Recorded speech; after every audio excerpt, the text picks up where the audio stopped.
Hello everyone, welcome to my tech Abhyasik YouTube channel. Friends, आजच्या क्लासमध्ये आपण युजर कशाप्रकारे ॲड करतो म्हणजे क्रिएट करतो, ग्रुप कशाप्रकारे क्रिएट करतो, लिंक कशाप्रकारे क्रिएट करतो याबद्दल आपण पाहणार आहोत. आणखी कशाप्रकारे पॅकेजला इन्स्टॉल करतो या गोष्टी पाहणार आहोत. तर सर्वात पहिले आपण रूट युजर बनवून घेणार. तर यामध्ये SU- देणार आणि पासवर्ड देणार. तर मी यामध्ये रूट युजर बनवून गेलेला आहे. तर आता यामध्ये सर्वात पहिले आपण यामध्ये फाईल क्रिएट करणार, मल्टिपल फाईल्स. तर मल्टिपल फाईल्स क्रिएट करण्यासाठी टच कमांडचा यूज करत आहे. टच फाईल 1, फाईल 2 आणि फाईल 3 यामध्ये मी ह्या 3 फाईल क्रिएट करत आहे. यानंतर पॅरेंट चाइल्ड स्ट्रक्चरमध्ये डायरेक्टरी क्रिएट करणार. त्यासाठी मी यामध्ये mkdir-p डायरेक्टरी 1 आणि डायरेक्टरी 2 या पद्धतीने 2 डायरेक्टरी क्रिएट करत आहे. यानंतर ls करून चेक करणार की यामध्ये डायरेक्टरी किंवा डायरेक्टरी आणि फाईल्स यामध्ये बनलेले आहे की नाही. बघा, तर डायरेक्टरी 1 बघा यामध्ये डायरेक्टरी 1 आणि डायरेक्टरी 2 शो होत आहे. याचप्रमाणे फाईल 1, फाईल 2 आणि फाईल 3 पण शो होत आहे. यानंतर ट्रीचे पॅकेज यामध्ये इन्स्टॉल करणार. तर त्यासाठी install tree-y मशीन अपडेटेड आहे, त्यामध्ये ऑलरेडी पॅकेज इन्स्टॉल असणार. तर बघा यामध्ये रिपॉझिटरीमध्ये चेक करत आहे पॅकेजला, म्हणून यामध्ये अपडेटिंग सबस्क्रिप्शन मॅनेजमेंट रिपॉझिटरी म्हणजे पॅकेज इन्स्टॉल आहे की नाही यामध्ये रिपॉझिटरीमध्ये चेक करणार. कारण की मी यामध्ये मॅन्युअली रिपॉझिटरी कॉन्फिगर केलेली आहे. कशाप्रकारे रिपॉझिटरी कॉन्फिगर करणार ह्या गोष्टी पण मी लिनक्समध्ये शिकवणार. आणि सबस्क्रिप्शन कशाप्रकारे, सबस्क्रिप्शनच्या अकाउंटमधून कशाप्रकारे आपण याला ॲक्टिवेट करू शकतो सबस्क्रिप्शनच्या अकाउंटने, त्या गोष्टी पण मी आपल्याला सांगणार. तर बघा यामध्ये ट्रीच्या पॅकेज चेक करत आहे. तर यासाठी मी यामध्ये install tree-y तर यामध्ये ट्रीच्या पॅकेज नाही. तर बघा यामध्ये एरर आलेला आहे, कारण की याला जो OS पाहिजे होता तो मिळालेला नाही. तर त्यासाठी बघा df-s तर यामध्ये /dev/sr0 मध्ये माउंट आहे. मला /mnt मध्ये माउंट करायचे आहे. /dev/sr0 आणि ज्यामध्ये माउंट करायचे त्याचे पाथ देणार. तर मी MNT मध्ये माउंट करता सोर्स अँड डेस्टिनेशन. तर बघा df-s तर बघा आता हा OS आपल्याला MNT मध्ये शो होणार. आता आपल्याला पॅकेज इन्स्टॉल करायचे आहे. त्यासाठी कमांड चालवणार install tree-y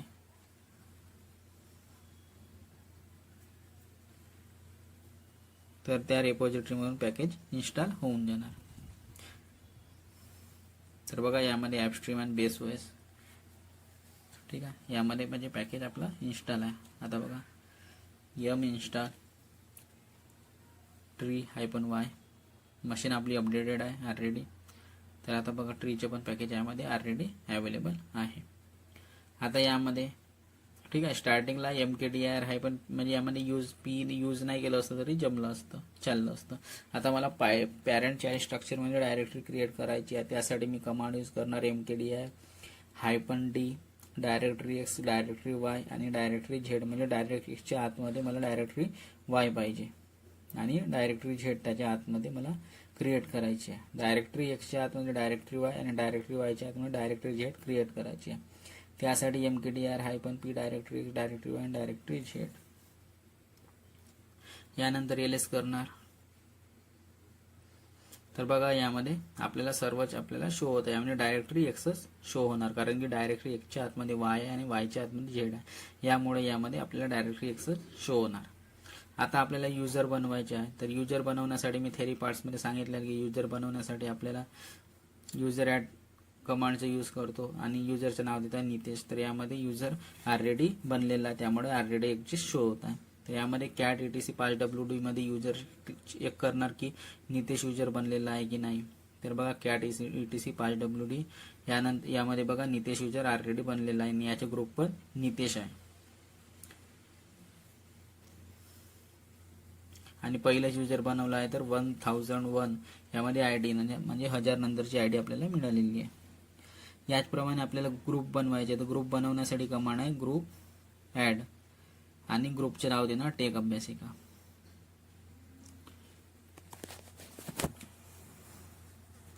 तर याप्रमाणे आपण ग्रुप पण क्रिएट करू शकतो.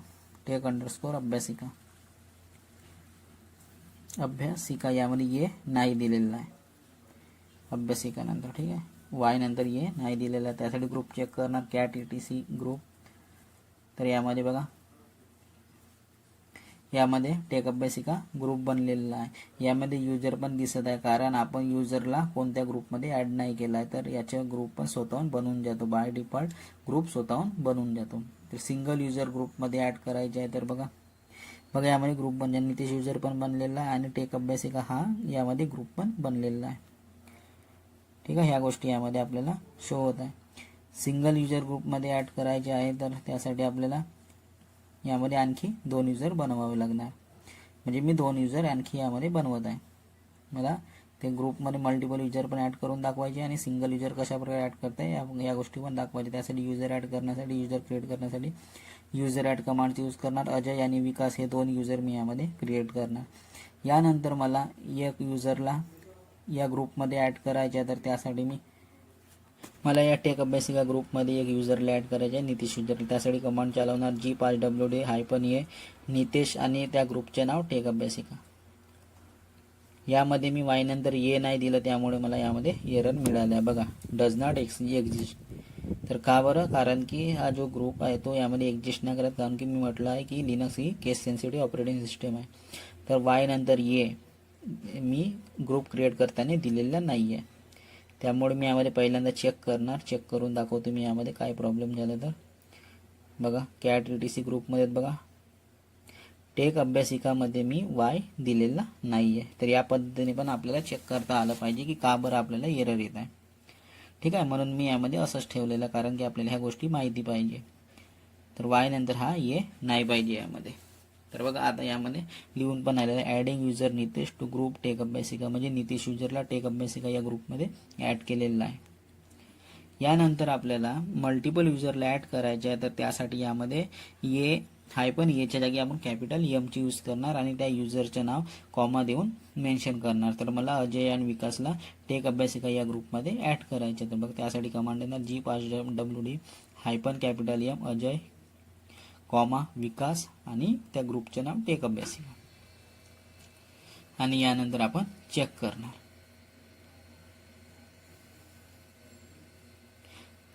त्यासाठी ग्रुप चेक करण्यासाठी cat/etc/group या कमांडचा यूज करणार. तर पहा यामध्ये टेक अभ्यासिका यामध्ये ग्रुप ॲड झालेला आहे आणि या ग्रुपमध्ये 2 युजर पण ॲड झालेले आहे, अजय आणि विकास. तर बघा स्टार्टिंगला आपण 2 युजर ॲड केले होते, तर अजय आणि विकास हे गोष्ट हे अलग पण शो होत आहे आणि वेगवेगळे शो होत आहे. आणि टेक अभ्यासिका ग्रुपमध्ये 2 युजर ॲड केलेले आहे, ते 2 युजर त्या टेक अभ्यासिका ग्रुपमध्ये पण शो होत आहे. तर या पद्धतीने आपण ग्रुपमध्ये युजरला ॲड करू शकता, सिंगल युजरला पण आणि मल्टिपल युजरला पण. यानंतर आपल्याला सॉफ्ट लिंक, हार्ड लिंक यासाठी कॉन्सेप्टला पाहण्यासाठी आपण एक फाईल बनवणार.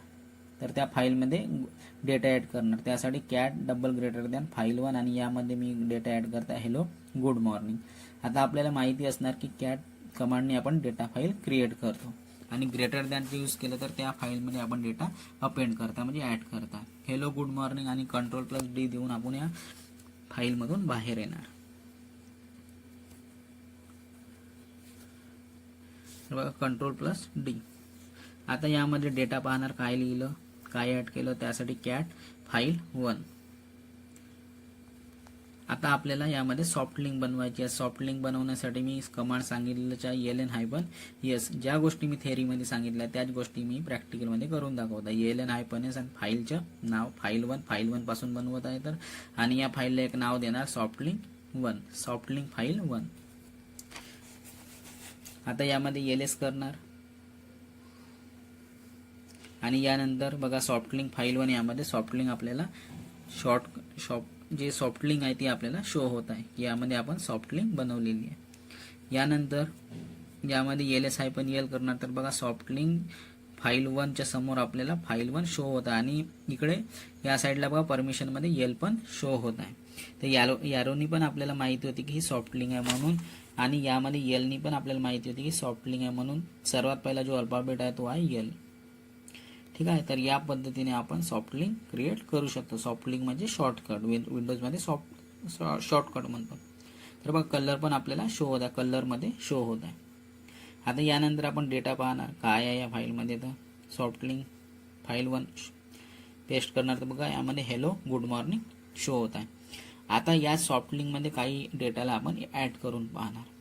मी सांगितलं होतं की सॉफ्ट लिंक जी आहे टेम्पररी फाईल आहे, म्हणजे शॉर्टकट आहे, त्यामुळे या फाईलचे काही आपण यूज नाही आहे असं. तर बघा कॅट ग्रेटर दॅन आणि सॉफ्ट लिंक फाईल 1 करणार आणि यामध्ये डेटा ॲड करणार. New data updated.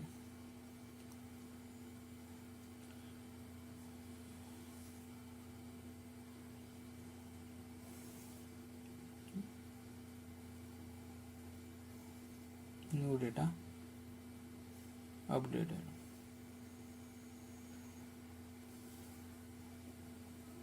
आणि फाईलला सेव्ह करणार. फाईलला सेव्ह करण्यासाठी Ctrl+D चा यूज करणार. आता सॉफ्ट लिंकचा डेटा फाईल 1 मध्ये शो होत आहे की नाही ह्या गोष्टी आपण पाहणार.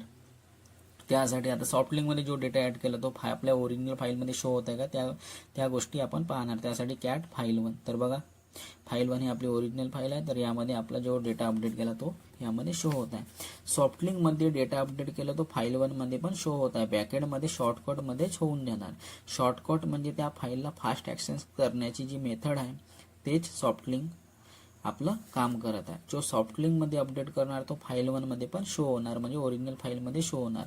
कारण सॉफ्ट लिंक जवळ स्वतःचं असं काहीही नाही राहत, फक्त कनेक्टेड आहे आपल्या ऍक्च्युअल फाईल सोबत. आता मी ओरिजिनल फाईलला डिलीट करणार, तर ओरिजिनल फाईल जी आहे फाईल 1 या फाईलला ओरिजिनल फाईलला डिलीट करणार आणि सॉफ्ट लिंक जी फाईल 1 आहे ती लिंक फाईल आहे. तर आता बघा या फाईलला ओरिजिनल फाईलला डिलीट करतो यामध्ये, तर त्यासाठी कमांड rm-rf फाईल 1. आता ls करणार, कारण की सॉफ्ट लिंक जी आहे ती लिंक फाईल. बघा यामध्ये सॉफ्ट लिंक फाईल 1 चे कलर यामध्ये चेंज झालेला आहे, म्हणजे फाईल 1 यामधून डिलीट झालेली आहे, तर लिंक पण डिलीट होणार.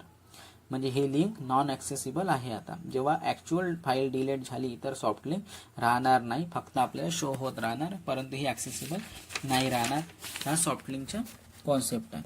आता यामध्ये सॉफ्ट लिंकमध्ये काय डेटा अवेलेबल आहे ह्या गोष्टीला पाहणार. त्यासाठी कमांड देणार कॅट आणि सॉफ्ट लिंकला पेस्ट करणार. तर बघा यामध्ये लिहिलं नो सच फाईल डायरेक्टरी, म्हणजे यामधून ती फाईल जे सॉफ्ट लिंक आहे ते ओरिजिनल फाईल डिलीट केलं तर सॉफ्ट लिंक पण यामधून डिलीट झालेली आहे. तर या पद्धतीने आपल्याला ब्लँक दिसणार. तर आता या फाईलला याला पण डिलीट करून टाकणार सॉफ्ट लिंकला. त्यासाठी कमांड यूज करणार rm-rf. आता ls करणार डिलीट झाली की नाही, तर बघा यामधून डिलीट झालेली आहे. जसंही आपण ओरिजिनल फाईल डिलीट करतो त्याच पद्धतीने सॉफ्ट लिंकचे पण कलर चेंज होऊन जातात आणि सॉफ्ट लिंक मध्ये काही नाही राहत. आता हार्ड लिंकला क्रिएट करणार. तर हार्ड लिंकचे कॉन्सेप्ट पाहू आता. त्यासाठी cat double greater file 2 create करणार यामध्ये, आणि यामध्ये काही डेटा फिलअप करणार. न्यू फाईल, आणि यामध्ये लिहिणार लेटेस्ट डेटा,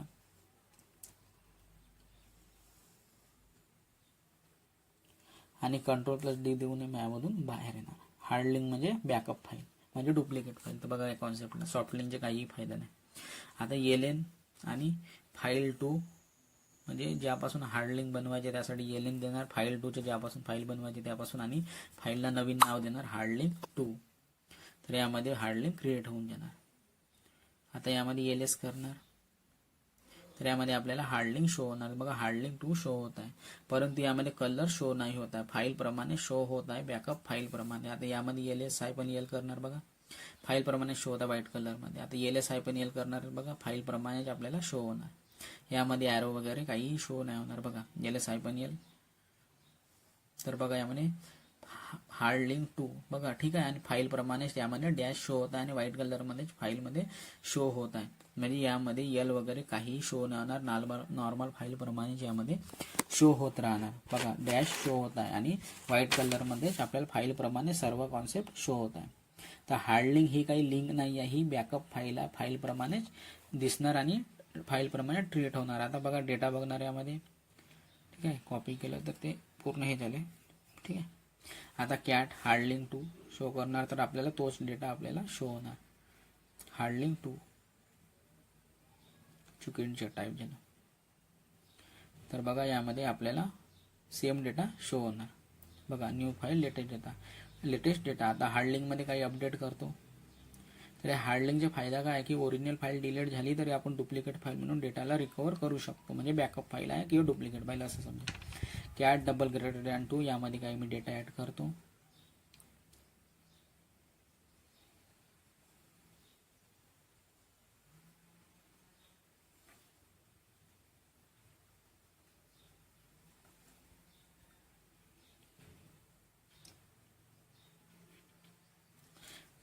स्टक झाली आहे मशीन म्हणून, कारण की मी ओरिजिनल लिनक्स मशीनवर काम करत आहे. AW ची मशीन यूज नाही करत आहे मी. यामध्ये कॅट डबल ग्रेटर दॅन हार्डलिंक 2 यामध्ये काही डेटा ॲड करत आहे. यामध्ये लिहित आहे हार्डलिंक अपडेट समथिंग असं लिहिते.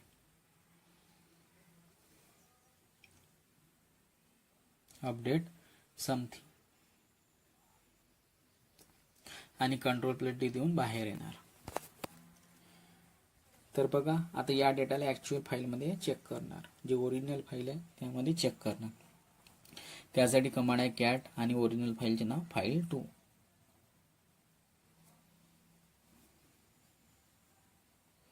तर बघा यामध्ये आपल्याला सेम डेटा शो होत आहे, जो पण जुना डेटा आणि अपडेटेड डेटा शो होता. ॲक्च्युअल फाईलमध्ये अपडेट करणार केलं तर बघा यामध्ये हार्डली आता चेक करणार. बघा आता जी ॲक्च्युअल फाईल आहे यामध्ये डेटा अपडेट करणार कॅट फाईल 2 आणि ॲक्च्युअल फाईल अपडेटेड असं या फाईलमध्ये मी लिहिणार डेटा.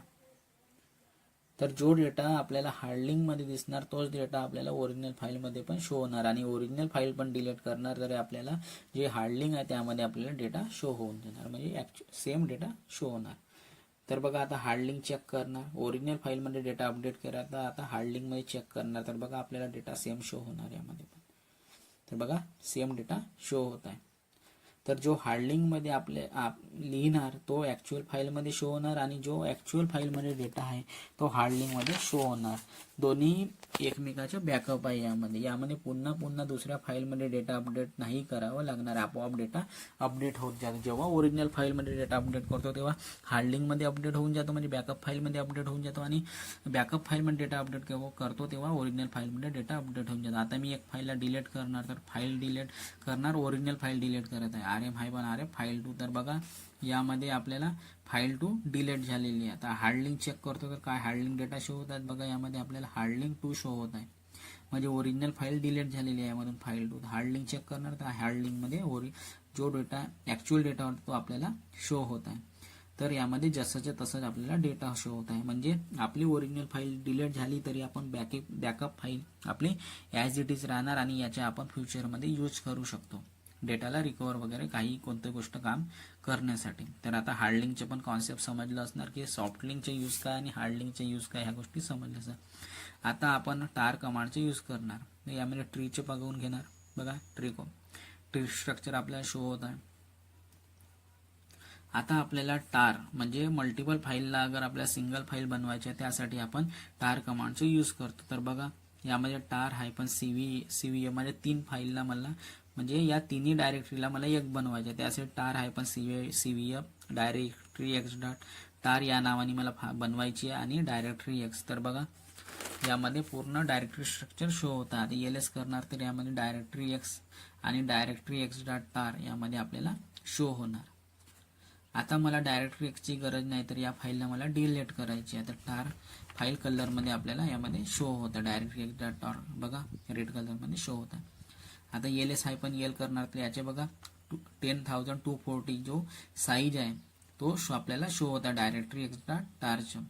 आता directory x dot tar file treat होत आहे हायपन मध्ये पण आपल्याला शो होत आहे. बघा ls-l म्हणजे फाईल प्रमाणे ट्रीट होत आहे.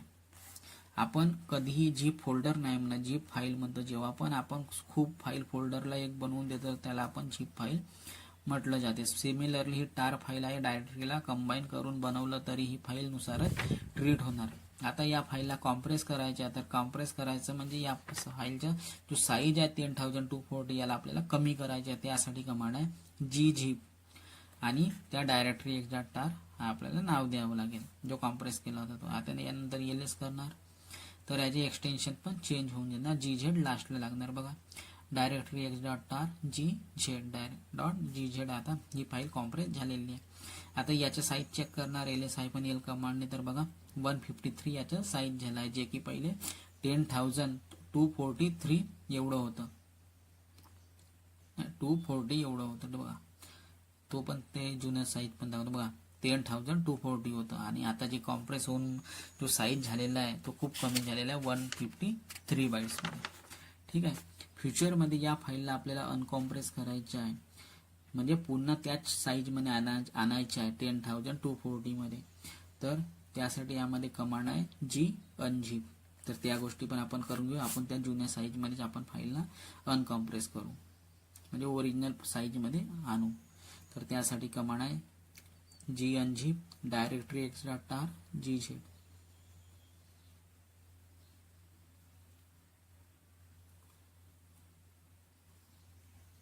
Directory x.tar gz. तर हे आता डायरेक्टरी x.tar आहे, यामुळे gz इरेज झालं आहे आणि हे साईज पाहिलं तर याचं साईज पण जुनं येऊन जाणार. बघा ls-l, तर याचं साईज बघा 10,240 आणि यामधून gz जो एक्सटेन्शन होता तो यामधून रिमूव्ह झालेला आहे, म्हणजे डायरेक्टरी x.tar आपल्याला शो होत आहे. आता या टारला पण आपल्याला रिमूव्ह करायचं आहे, त्यासाठी आपण कमांड यूज करणार tar-xvf आणि डायरेक्टरी x.tar. डायरेक्टरी x.tar म्हणजे फाईलचे नाव देणार. तर बघा यामध्ये डायरेक्टरी स्ट्रक्चर शो होत आहे. आता यामध्ये ls करणार, ls कमांड चालवणार. तर बघा डायरेक्टरी x आणि डायरेक्टरी x.tar यामध्ये शो होत आहे. आता या डायरेक्टरी x ला आपण यामधून डिलीट करणार. तर बघा पहिले यामध्ये नाही होती डायरेक्टरी, तर बघा यामध्ये रिमूव्ह केलेली आहे rm-rm डायरेक्टरी ls करणार. तर बघा यामध्ये डायरेक्टरी x नाही आपल्याला शो नाही होत आहे. आता यामधून डायरेक्टरी x.tar ला पण यामधून बघा यामधून म्हणजे पुन्हा क्रिएट करणार. बघा डायरेक्टरी x.tar म्हणजे डायरेक्टरी x जे डिलीट झालेली आहे त्यांना पुन्हा क्रिएट करणार. डायरेक्टरी x ला रिमूव्ह करून देते rm-rm आणि डायरेक्टरी x. तर बघा रिमूव्ह करून देता यामधून. तर यामधून ls करणार. तर यामधून बघा डायरेक्टरी x रिमूव्ह झालेली आहे. आता आणखी पुन्हा डायरेक्टरी x ला क्रिएट करणार. तर directory x tar-xvf directory x.tar xvf directory x.tar.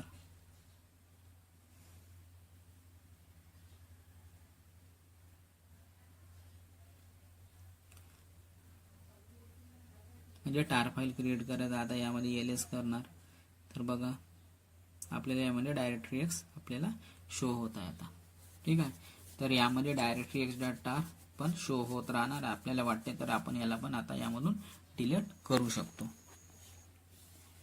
तर बघा यामध्ये डायरेक्टरी x आणि डायरेक्टरी x.tar पण शो होत आहे. आता कोणत्या पण फाईल किंवा सॉफ्टवेअरला डाउनलोड करण्यासाठी आपण wget कमांडचा यूज करतो आणि त्यानंतर आपण URL करतो. तर फाईल किंवा सॉफ्टवेअर ते आपल्याला डाउनलोड होऊन जातो.